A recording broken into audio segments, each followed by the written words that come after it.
Hello friends, welcome back. I am Vivek Singhal from tradingwithvivek.com।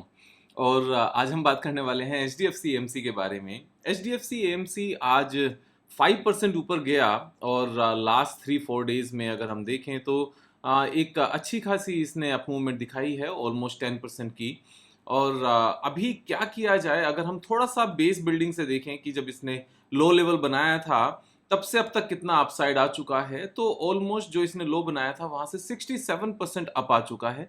अब 67% कोई भी चीज अगर अप आ जाए और वो भी बहुत ज्यादा लंबा टाइम ना ले, तो अगर हम यहाँ पर टाइम पीरियड भी देखने लगे तो ऑलमोस्ट 175 डेज हुए हैं, यानी कि लेस देन 6 मंथ्स। और लेस देन 6 मंथ्स में 67% का यहाँ पर उछाल आना, तो एक माइंड में डाउट आता है कि अगर किसी के पास हैं तो उसको बेचा जाए, प्रॉफिट बुक किया जाए, उसको होल्ड किया जाए, और अगर किसी के पास नहीं है तो विवेक भाई क्या अभी इसमें ऊपर और जाने के चांसेस हैं क्या, यहाँ पर बाइंग की जा सकती है क्या? तो ऐसे में रेदर देन कि हम किसी से टिप लें या मुझसे ये पूछा जाए सीधा सीधा क्वेश्चन कि खरीदूं या नहीं खरीदूं, उससे ज़्यादा बेटर है कि 10 मिनट्स लगाकर पूरी चीज़ों को समझा जाए कि यहाँ पर बिजनेस क्या है, यहाँ पर फाइनेंशियल्स क्या हैं, यहाँ पर ओवरऑल ऊपर क्यों जाना चाहिए या क्यों नहीं जाना चाहिए, और टेक्निकल्स क्या कहते हैं। तो तीनों चीज़ों को मैं यहाँ पर छोटी सी क्लैरिटी के साथ आपको समझाऊंगा।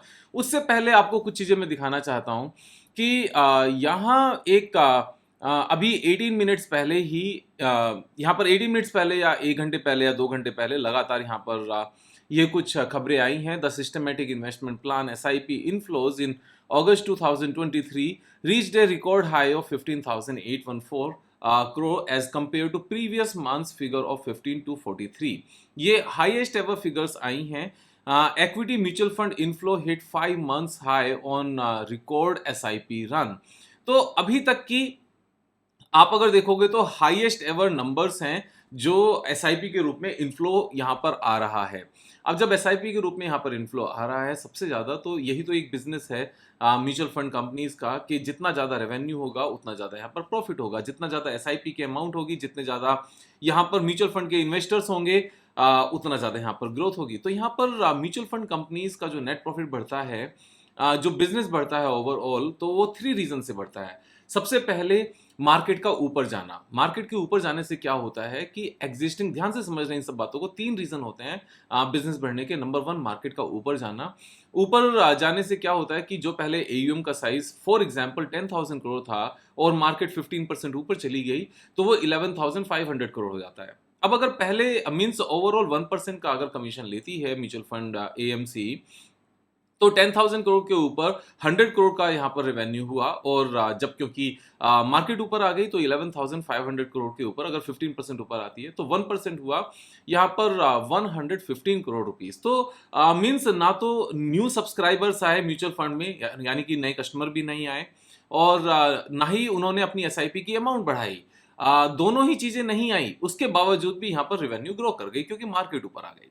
तो ये सबसे पहला रीजन होता है। दूसरा रीजन होता है कि यहाँ पर न्यू इन्वेस्टर्स आ गए। तो सपोज पहले ओवरऑल कंपनी के पास 10 लाख कस्टमर्स थे जो SIP करते थे, अभी 10% ये नंबर बढ़ गया क्योंकि मार्केट के बढ़ने के बाद मार्केट में सेंटीमेंट थोड़ा सा अच्छा हो जाता है, और जो लोग अभी तक म्यूचुअल फंड में पैसे नहीं लगाते थे, जो उनके पड़ोसी लगाते थे पहले, तो उनको देखकर लगता है कि यार इसके भी बढ़ गए तो मुझे भी लगा लेने चाहिए, क्योंकि जैसे ही प्रॉफिट आना शुरू होता है जितने भी इन्वेस्टर्स हैं वो एक दूसरे के साथ अपने नंबर शेयर करने शुरू कर देते हैं कि देखो भाई मैं प्रॉफिट में हूं, आपको भी कर लेना चाहिए। गुड फेथ में ये बातें की जाती हैं। ब्रदर अपनी सिस्टर के साथ करता है, मीन्स बेटा बाप के साथ करता है, और इसी तरीके से यहाँ पर चीजें शेयर की जाती हैं कि लगा लेना चाहिए। तो नंबर ऑफ कस्टमर्स बढ़ जाते हैं। नंबर ऑफ कस्टमर्स बढ़ने से यहाँ पर न्यू कस्टमर्स आते हैं और वो फिर यहाँ पर रेवेन्यू बढ़ती है। थर्ड जो रीजन होता है कि यहाँ पर जो एग्जिस्टिंग कस्टमर्स हैं, जब उनकी सैलरी इंक्रीज हुई या उनकी इनकम इंक्रीज हुई, तो पहले जो 10,000 रुपीज की SIP करते थे पर मंथ, वो बढ़ाकर 12,000 कर लेते हैं, 13,000 कर लेते हैं। तो ना तो न्यू कस्टमर्स आए, ना ही मार्केट बढ़ी, लेकिन यहाँ पर एग्जिस्टिंग कस्टमर्स ने अपनी इन्वेस्टमेंट की वैल्यू बढ़ा दी। तो ये 3 रीजन है जिसकी वजह से ये बिजनेस बढ़ता है। आज की डेट में ये तीनों रीजन साथ में हैं, एक साथ हैं। मीन्स जब मार्केट ऊपर आती है तो मार्केट के ऊपर आने से एग्जिस्टिंग पोर्टफोलियो का जो साइज है वो इंक्रीज हो जाता है, जिसको AUM कहते हैं, एसेट अंडर मैनेजमेंट। वो ऊपर आ जाता है, उससे रेवेन्यू बढ़ती है। उसके ऊपर आने से ओवरऑल सेंटिमेंट अच्छे हो जाते हैं, जो एग्जिस्टिंग कस्टमर्स हैं, जो इन्वेस्टर्स हैं, उनके माइंड से फियर निकल जाता है, तो वो भी अपनी एसआईपी बढ़ा देते हैं। और जब उनके माइंड से फियर निकल जाता है और ओवरऑल वो गेन में होते हैं, तो वो बाकी लोगों को भी बताते हैं और न्यू कस्टमर्स भी आते हैं। तो यहाँ पर अभी का जो सिनेरियो है वो लगातार बिजनेस बढ़ाने वाला है। और अगर हम यहाँ पर देखें एचडीएफसी एएमसी के जो अभी रिजल्ट्स हैं, जो क्वार्टरली रिजल्ट्स आए थे जून क्वार्टर के, revenue was the highest ever, so far highest ever, 575 crore rupees. और जो इनका ऑपरेटिंग प्रॉफिट है that is also highest ever, और जो इनका नेट प्रॉफिट है that is also highest ever, और जो प्रॉफिट बिफोर टैक्स है that is also highest ever. So best ever performance है आज तक की। और अगर हम ओवरऑल लॉन्ग टर्म का यहाँ पर ट्रैक रिकॉर्ड देखने लगे तो 319 करोड़ के नेट प्रॉफिट से बढ़ते हुए they have reached up to 1587 crore rupees, यानी कि 5 टाइम्स हो गया है ऑलमोस्ट 9-10 ईयर्स में ये डेटा। तो 9-10 ईयर्स में 5 टाइम्स का नेट प्रॉफिट बढ़ना तो सीधा सीधा यहाँ पर स्कोप है। जबकि अगर हम अभी भी स्टॉक प्राइस को देखने लगे तो even though it has come up, लेकिन जो लाइफ टाइम हाई प्राइस है वहां तक पहुंचने में अभी भी काफी गैप है। 2663 is the current price and life time high price is 3843। तो जब ये इतना बड़ा गैप है, मैं एक बार यहां पर पोटेंशियल जो डिफरेंस है वो दिखाता हूं। सो दिस इज 44% गैप अभी भी, और जबकि लाइफ टाइम हाई यहां पर नेट प्रॉफिट चल रहे हैं, और जो ओवरऑल अंडरलाइंग सिचुएशंस हैं, जो कंडीशंस हैं जिसकी वजह से रेवेन्यू नेट प्रॉफिट बढ़ना चाहिए, वो सारे के सारे कंपनी के फेवर में है। अब यहां पर एक और पॉइंट आता है, मैं आपको कुछ चीज पुरानी दिखाना चाहता हूं कि अब से कुछ टाइम पहले यहाँ पर मई मंथ में जेपी मॉर्गन ने एचडीएफसी एएमसी को डाउनग्रेड किया था। और इस डाउनग्रेड करने से पहले भी मैंने एक वीडियो बनाई थी, अगर आप गूगल पर सर्च करोगे यूट्यूब पर तो एक वीडियो मैंने 4 मंथ्स पहले बनाई थी और वहां पर लिखा था एचडीएफसी एएमसी मल्टीबैगर, और दूसरी वीडियो मैंने बनाई थी ये डाउनग्रेड करने के बाद में, कि सब ऐसा ना हो कि परेशान होकर बेच दें। और यहाँ पर चीजों को क्लियर मैंने किया था और ये भी बताया था कि यहाँ से ऊपर ही चलता जाएगा, क्योंकि ये एक्सपीरियंस था। ऐसा नहीं है कि मैं चीजों को फ्यूचर में देख पाता हूँ, लेकिन बिजनेस अंडरस्टैंडिंग होने की वजह से चीजें बेटर यहाँ पर निकल कर आती हैं। तो यहाँ जब इन्होंने डाउनग्रेड किया था दैट डेट वाज 23 मई 2023, और अगर हम यहाँ पर 23 मई को एक बार मार्कअप करने लगे 23 में क्या डेट थी, so this was the date. और नेक्स्ट डे थोड़ा सा नीचे ओपन हुआ, मींस नीचे गया, और उसके बाद में इसने मुड़कर नहीं देखा। तो जब भी आप कभी भी इस तरीके से किसी के भी कहने से जो बड़ी यहाँ पर दीज एडवाइजरी फर्म्स हैं, या फिर हम इनको कुछ भी नाम दें, जो बड़े बड़े नेम हैं, उनके कहने से ऐसा नहीं करना चाहिए। तो जब उन्होंने इसको डाउनग्रेड किया 111 days, not more than 3 months, no 4 months, means less than 4 months में this stock is up by 50%। और अगर आप इस वीडियो को निकाल कर देखोगे ना, JP Morgan downgrades HDFC AMC why, तो मैंने सारे के सारे यहाँ पर रीजंस इसी तरीके से आपको प्लॉट करके बताए थे। आप पूरी वीडियो देखना जिससे सबको समझ में आ सके कि वो बायस्ड थे और बायस्ड हैं। और जहां तक इस पर्टिकुलर फर्म की बात है, मैं सीधी सीधी बात कर रहा हूं, आप कभी भी अपने आप से अनबायस्ड एनालिसिस आप खुद से करके देखना। अगर आप यहां जाकर देखोगे तो आपको बहुत सारी चीजें ऐसी नजर आएंगी कि कहना मानना चाहिए या नहीं मानना चाहिए। तो आप पूरी वीडियो देखना, आपको मैंने रीजंस बताए हैं। यहाँ पर कोई ब्लेम गेम नहीं है, बट रिटेल इन्वेस्टर्स को यहाँ पर सेफगार्ड करना, बीइंग भारतीय सिटीजन, तो मुझे यहाँ पर एक फर्ज बनता है। तो ये रीजंस थे, मैंने बताया आपको, और उसके बाद में किस तरीके से चीजें ऊपर गई। उससे पहले जो मैंने वीडियो बनाई थी that video was made on 8 मई, और उसके बाद जो सेकंड वीडियो बनाई थी that video was made on 7 जून। और उसके बाद लगातार रैली है, तो रैली मार्केट भी सपोर्ट करती है तो भी आती है, लेकिन मार्केट सपोर्ट करेगी इस बात को भी डिस्कस किया था, क्योंकि मार्केट की एक साइकिल है। मार्केट ऊपर जाएगी तो ये बिजनेस ऊपर जाएगा ही जाएगा, और मार्केट ऊपर जानी शुरू कर चुकी थी। यहाँ पर कंपनी ने, स्टॉक प्राइस ने देर से यहाँ पर ऊपर जाना शुरू किया। अभी क्या सिचुएशन है, अब एक बार इस बात को देखते हैं।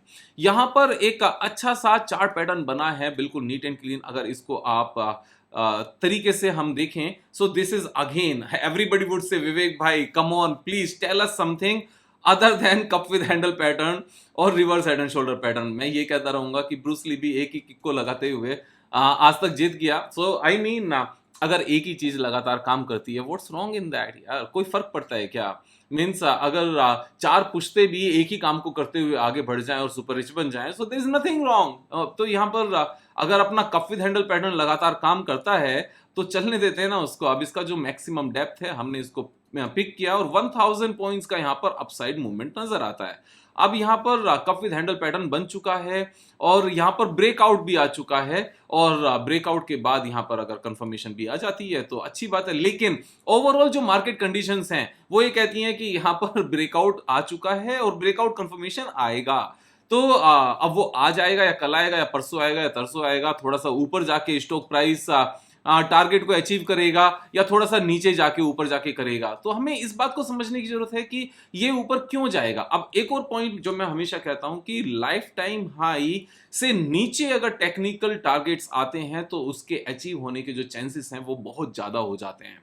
यहां पर इस बात को भी समझने की जरूरत है। और यहां जो टेक्निकल टारगेट हमारा निकल कर आता है 3600 आता है, और करंट प्राइस से अगर हम टेक्निकल टारगेट तक की बात करने लगे तो ये 34.9% है। अब 34.9% आने में अगर यहाँ 1 ईयर भी लगता है तो 1 ईयर में 35% is a very good gain, it's not a bad gain at all. और अगर हम जो हमने पहले वीडियो बनाई थी तब हमने समझा होता और उसके आसपास से हमने पिक किया होता तो अभी का जो टेक्निकल टारगेट निकल कर आता है वहां तक ऑलमोस्ट 84% के आसपास का गेन बैठता है। लेकिन सारी एनालिसिस अलग अलग हैं, सारी स्टडी अलग अलग हैं। अभी भी मैं एक चीज साफ साफ कहूंगा, मेरे कहने से आपको कुछ भी बाय नहीं करना है। ये मैंने वीडियो के शुरू में भी बताया था कि मेरे कहने से कुछ बाय नहीं करना है। मेरे कहने से चीजों को समझना है कि बिजनेस कैसे चलता है, ये बिजनेस कैसा है, क्यों ये बिजनेस अभी यहां से बढ़ने के चांसेस हैं, फंडामेंटल्स क्या कहते हैं, जिसको फाइनेंशियल्स भी, और फंडामेंटल्स में बिजनेस और फाइनेंशियल्स दोनों इंक्लूड होते हैं। तो फंडामेंटल एनालिसिस का मतलब सिर्फ और सिर्फ फाइनेंशियल एनालिसिस नहीं होता। पहले बिजनेस समझना जरूरी है कि कौन सी कंडीशंस हैं, कौन सी सिचुएशंस हैं जिसकी वजह से यहां पर थोड़ा सा विजिबिलिटी क्लियर हो जाए कि बिजनेस ऊपर जाएगा और रेवेन्यू ऊपर जाएगी, फिर नेट प्रॉफिट ऊपर जाएगा। और फाइनेंशियल्स में हमें ये चीज नजर आ जाए कि आज की डेट में जो लेटेस्ट क्वार्टरली रिजल्ट्स हैं उसमें भी नेट प्रॉफिट हाईएस्ट एवर है। और जो टेक्निकल एनालिसिस है, टेक्निकल एनालिसिस भी यही कहती है कि यहां से एक का प्रॉपर टेक्निकल चार्ट पैटर्न बनके वहां से ब्रेकआउट आ चुका है, और ब्रेकआउट का जो टेक्निकल टारगेट है वो भी लाइफ टाइम हाई से अभी भी नीचे है और करंट प्राइस से अभी भी 35% का अपसाइड है। यहां पर आपने अपने हिसाब से जो भी ट्रेड करना है अपने हिसाब से करना है।